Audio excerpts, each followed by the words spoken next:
Alors, Bezrat Hashem, le Chok l'Israël ce matin, l'Unishmat Machlouf Ben Simon, Sheniftar Keshavua Zeh, et Refoua Shlema Edith Bat Mazal Tov.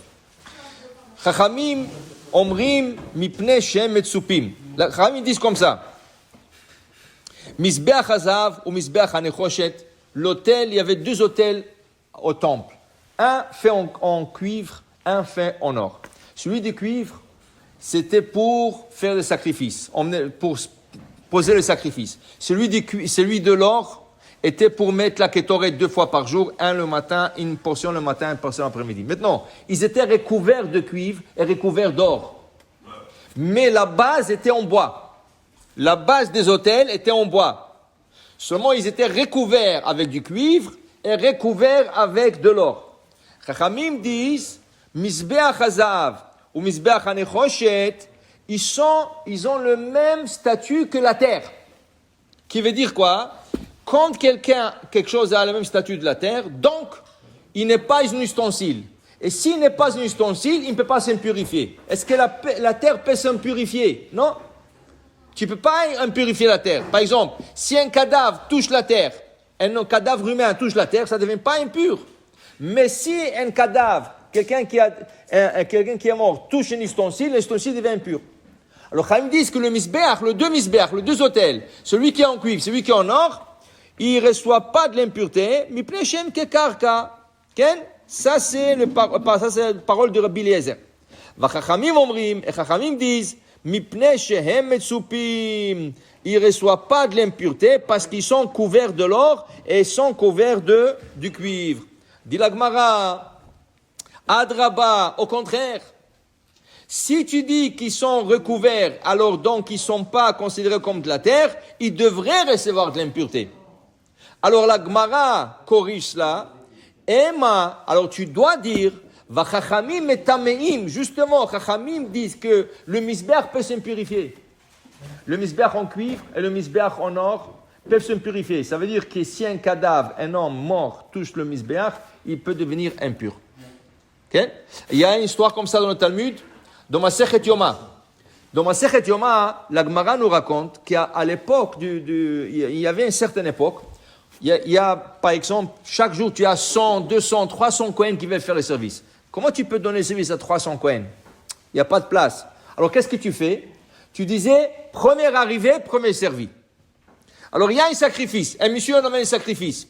Alors, il y a celui qui était en charge de tout le Kohen. Il me disait, celui qui court sur l'autel et il arrive là-bas en premier sera le Kohen choisi pour faire ce sacrifice. Alors, il y avait des Kohanim qui commençaient à courir.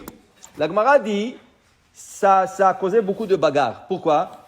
Une fois, il y avait 2 Kohanim qui sont arrivés en même temps. Il y avait un qui ne l'a pas accepté. Il lui a donné un coup de coude à son ami. Tach, il lui a fait tomber. Tu parles de 5 mètres, 15 pieds. 15 pieds, le gars est tombé, il a cassé le pied. Alors, et après ça, il y avait pire que ça. C'est pas ce simple. Après ça, il y avait 2 Kohanim qui sont encore eu. Un, il dit, moi c'est moi en premier. L'autre, il dit, non, c'est moi en premier.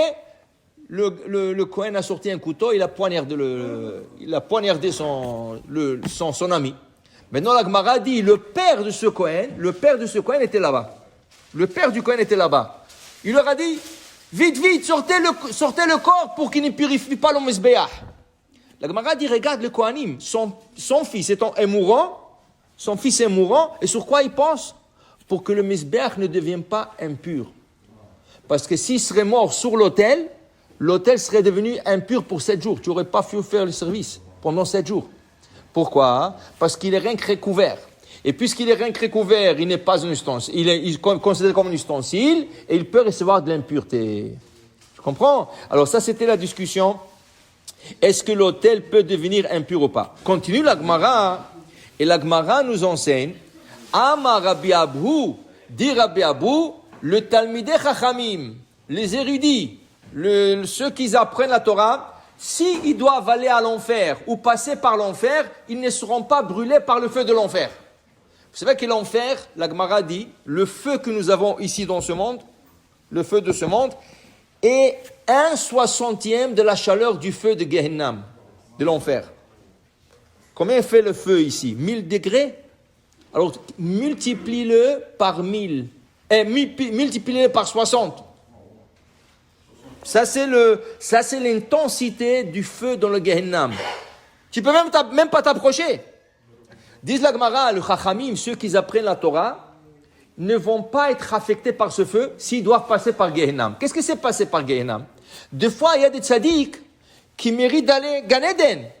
Mais à cause qu'ils ont fait des petites fautes, on leur dirige par le chemin de Gehenna. Ils passent par Gehenna, pas qu'ils restent là-bas. Rien qu'ils passent par là-bas pour aller à Gan Eden.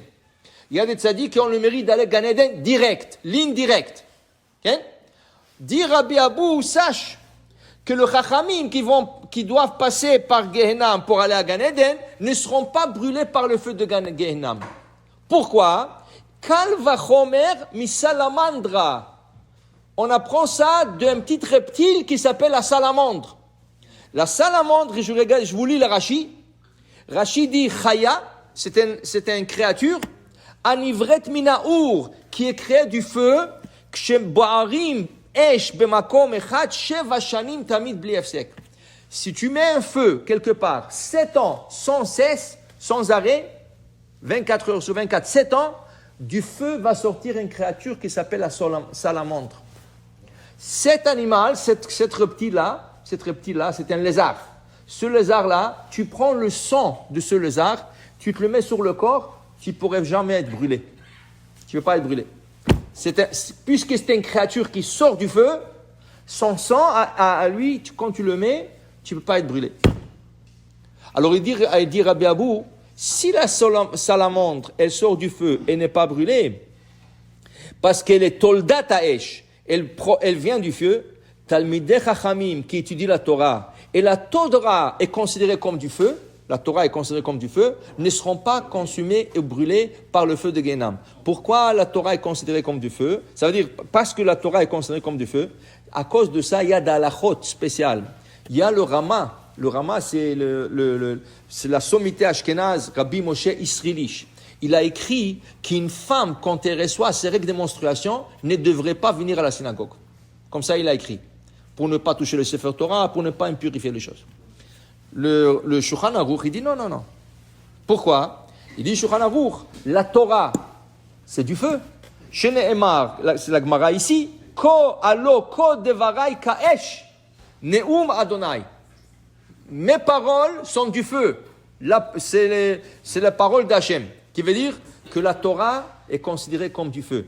D'ailleurs, le Midrash, il dit, quand Moshe a reçu le table de la loi, Dieu a gravé le table de la loi, un feu blanc, un feu noir, sur du feu blanc. Il y avait du feu blanc sur le table de la loi, et Dieu a gravé avec le feu noir. C'est pour ça que le parchemin est blanc, et l'écriture est noire. Comme la Torah a été donnée, du feu blanc, et du feu noir écrit sur du blanc.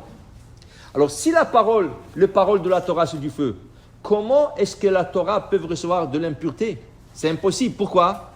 Le feu, c'est celui qui purifie les autres. Quand tu veux purifier un ustensile, qu'est-ce que tu fais? Ou liboun, ou agala. Ou tu passes la torche, ou tu fais liboun avec de l'eau bouillante. Okay? Ça prend le feu pour cachériser. Le feu, il cachérise. Alors, le feu ne peut pas recevoir de l'impureté. Donc, dit le Shulchan Aruch, Séfarad, une femme n'a aucun problème de venir à la synagogue. Même si elle est dans ses règles de menstruation, si elle veut venir, elle peut venir. La seule chose qu'il demande, par respect, n'est pas toucher la Torah. Elle peut regarder la Torah, mais par respect. Si le Sefer Torah passe devant elle, si elle sait qu'elle n'est pas propre, qu'elle ne touche pas le parchemin. C'est par respect, pas par halakha. Parce que même s'il l'a touché, elle ne peut pas l'impurifier. Alors donc, si la Torah est considérée comme du feu, il dit ici que le feu ne consumera pas le chachamim qu'ils apprennent la Torah. Continue Resh Lakish, sur le même ordre d'idée, il nous explique. Alors dans ce cas, même le Reshaïm, un rachat qui doit passer à l'enfer, carrément, il doit rester à l'enfer, sa neshama ne sera pas consumée. Même s'il passe à l'enfer avec le feu, tout ça, il ne sera pas brûlé. Ça veut dire la neshama. La neshama, pourquoi? Kalva Chomer, on la prend de l'autel en or. L'autel en or était en bois, recouvert de l'or. Quelle était l'épaisseur de l'or qui recouvrait l'autel en or? L'épaisseur d'une pièce de monnaie. C'est quoi? 2 mm, 3 mm. Rien du tout. Comment ça se fait que 2 fois par jour, le matin et l'après-midi, on mettait du feu sur l'autel en or pour mettre l'encens et pendant 420 ans, le premier temple, 410 ans le deuxième temple, ça n'a jamais fondu. L'autel n'a jamais fondu. Si l'autel n'a pas fondu et l'épaisseur était très petite, dit Rish Lakish, donc les pochés Israël, les mécréants d'Israël, le méchant d'Israël, ceux qui n'ont pas fait beaucoup de mitzvot, comme ils ont fait mitzvah et de temps en temps, des fois il est parti à la synagogue Kippour, des fois il a mis ses téphilim, des fois il a fait ça et ça, il dit ces petites mitzvot qu'il a fait, c'est un recouvrement pour sa neshama, pour que sa neshama ne brûle pas dans le Gehenam. Comme l'autel recouvert de l'or n'a pas brûlé. Pour dire que plus de mitzvot que tu fais, plus que tu es bien recouvert et tu n'as pas à craindre. Baruch Adonai Le'olam. Amen ve Amen.